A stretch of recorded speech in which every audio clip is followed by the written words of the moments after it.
That's our different sensors and whatnot. We got a water temp here. We got some gray thing. We got another gray thing. We got some purple thing. So, you know, we got some stuff wired.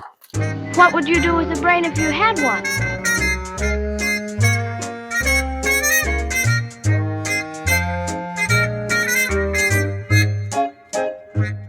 This is Project Wildcat S10.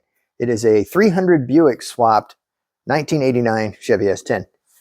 It is a survivor vehicle with 240,000 miles on it. And we wanted to do something special for the No Name Nationals this year. Our buddy Dallas over at Mr. Rodder's neighborhood suggested he would basically give us a 300 Buick because he thought it would be the perfect engine for this truck. And after we talked about it a little bit, I think he was right. All right, guys, here's where we're at the moment. As you can see, we put the radiator support back on. I'll show you what's going on with that in a second.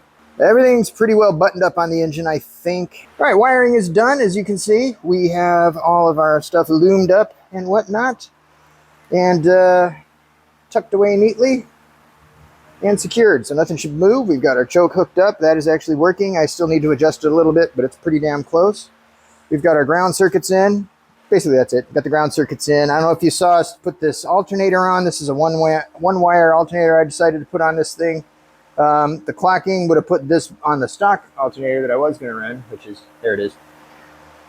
That's mounting point is over here, and so this arm would have had to reach around it to get to it. It would have been just a little awkward, and I would have had to make something fully custom. This setup is just a small block Chevy upper universal bracket cut down and reshaped so that the slot lines up correctly. I had to cut a couple wedges in there and reshape it. So that'll be in the videos you guys see down the road.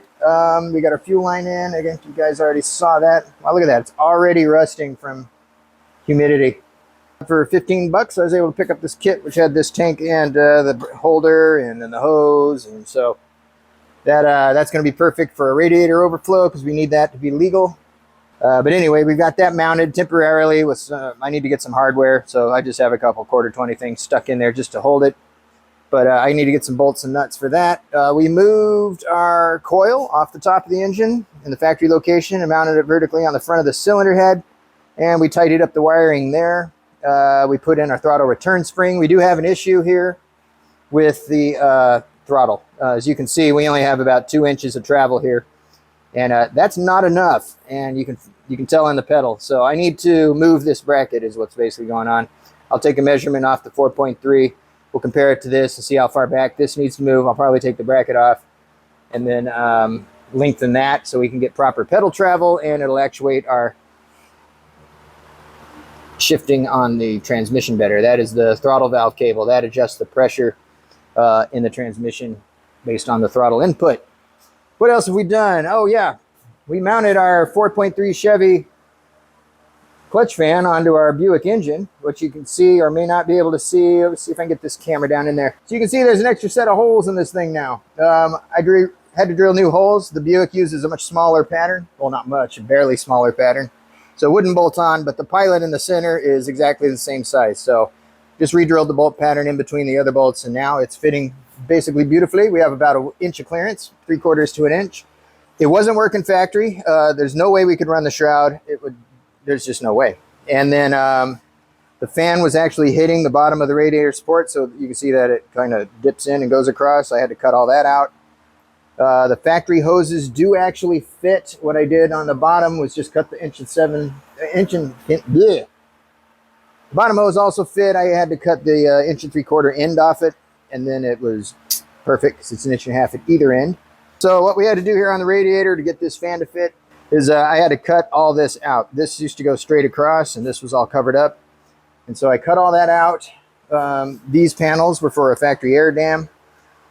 These holes, I'm sorry. These holes were for a factory air dam. And these are the little push pins that hold it. So what I did was I made a cover.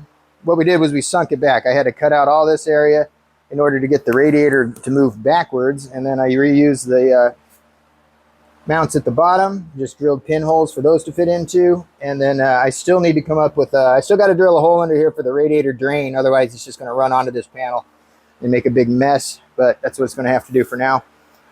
You'll notice this isn't perfectly flat to the radiator. That's because I actually designed this to fit on top of the radiator support. Right now I've got it mounted under the radiator support, and it's just because it's not pretty. I didn't want to take the time to go through and clean up all these edges and make my nice little loops to catch the bolts and blah, blah, blah. We'll make that all fancy and a little stronger later. I did relocate the prop rod, so we can still use that if we need it, but I'm pretty sure we're not going to be able to run a hood. So I'm not really that interested in running a hood at the moment. I might as well leave this out. That's a good looking engine, right? Might as well leave that out there. There's our other ground. Like I said, this was all finished up. I haven't buttoned this up quite yet because we have to get the fender on, and then I can see where that lands. But what else? Our emergency brake cable is in and hooked up. I just have to do a final adjustment on that. So the pedal, as you can see, we put that back in. So now we have an e-brake. Our brake pedal's laying on the floor. I'm about ready to install that. All right, now here's the thing about the interior. I do not have my instrument cluster in and can't test it because this plug here for the instrument cluster doesn't plug in to the instrument cluster. It actually snaps in to the dashboard right there, and then the instrument cluster just pushes onto it. So the only thing holding it is the instrument cluster being bolted in. So I can't just plug it in to test it. So I actually have to run the wiring up into here and put my instrument cluster in to make sure all that stuff works. Those other two plugs are for the controls here for the headlights and whatnot, which is right there under the cluster. Ooh, is that it? I think that's it. Oh, our shifter. If you hadn't seen it, we got our shifter working, so that clears everything now. So we can still use our factory column shift. I think we're good, guys. As a matter of fact, I don't have all the lights plugged in yet or anything.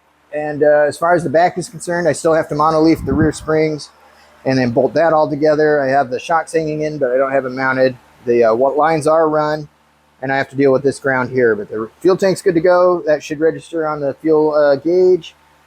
Drive shaft's all bolted in and good. Rear diffs is all filled with fluid and good. We had to fill it through the vent tube because I couldn't get the drain plug out, or not the drain plug, the fill plug. But it's a 35-year-old truck, and I'm not 100% convinced it's ever been out. I know it's been stripped. Someone tried to get it out once and kind of stripped the square plug head on it. So I had to sacrifice an extension in order to get it to bite.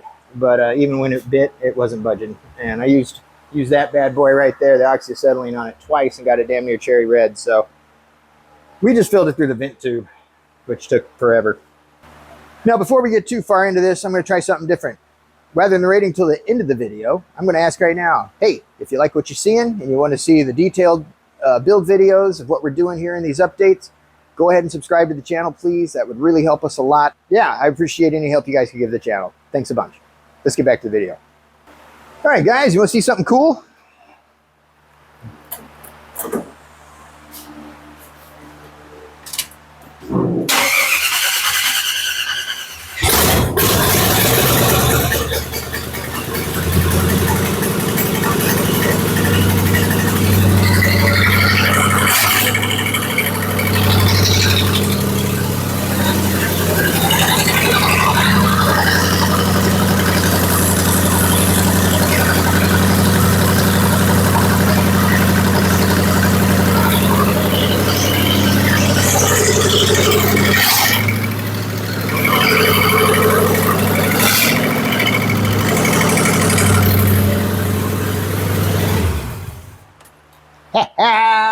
Yes.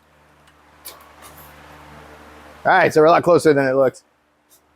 All right, you guys should be caught up at this point, so thanks a bunch. Really appreciate you hanging on until I got you here with us. And so now it's 2 weeks till no names. Let's see how quickly this goes and see how much we get done.